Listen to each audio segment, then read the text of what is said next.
Today's burning topic is the good and bad of employment agencies.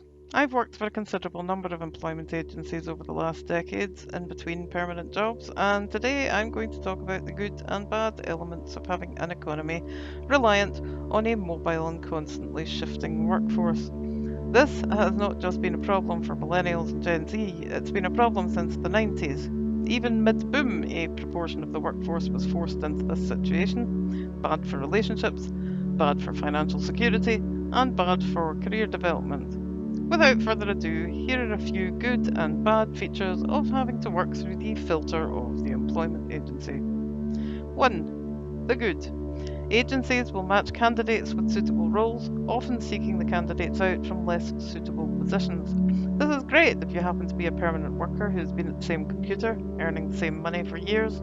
Not so good if you're a temporary worker with a jigsaw of concurrent roles that you held down whilst trying to eke out a realistic living. I've had recruitment agents attempt to argue that working 3 jobs is not normal. That's too bad. I'm not sure how they expect you to maintain an income without doing this when work is not stable. The bad. I was an experienced manager before I graduated. The agencies I then had to deal with apparently did not choose to know about transferable skills.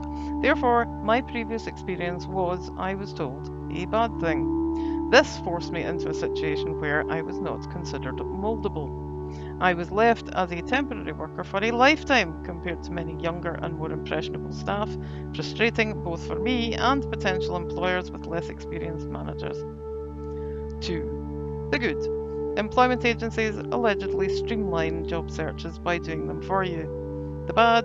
I've never known them to do this, and was directly told by one recruiter that if you accept temporary roles, you will not be put forward for permanent roles as you earn more of a bonus for the agent as a temp. This is no good for you as a hard-working employee. 3.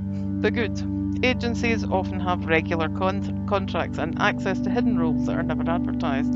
If they're going to get a bonus out of it, they will argue the case for you prior to interview. The bad. If you do not resemble the recruiter or something he or she recognises, this will never happen. I recently had an interview with a recruiter who had actively prevented me from getting a permanent job shortly after graduating, and even 20 years later she tried to beat me down to the wage of a school leaver, which I meekly agreed to see how low she would go, before telling her I would do better on my own. 4. The good. Agencies sometimes specialise in a certain industry or type of work, making it easier for you to access certain roles. The bad. The sales-trained recruiter often does not understand the industry and has a mental picture of what they imagine the candidate should be, which does not match the actual job. 5. The good. Agencies work on behalf of employers and make the hiring process much simpler for them. The bad. Temporary workers do not realistically have any of the employment rights they are supposed to have, as the contract can simply be terminated if they do not like what they are being asked to do. Time agreements are regularly signed away to procure an income, especially when workers are left struggling to survive, never mind have any kind of life. 6. The good. A good agent will tell you what you need to get to improve your situation. One contracting agency I deal with will happily spend time on the phone telling you exactly what qualifications to go out and get to reach the next career level and salary bracket. The bad. Such agencies are very, very rare. Individuals in recruitment always favour someone who resembles them.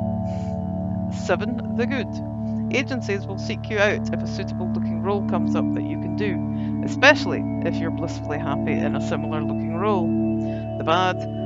This depends on software reading your CV rather than a personalised or evolved approach to matching the potential of a candidate to future roles. It's always important to remember that the agency never works for the candidate as the employer pays the bills.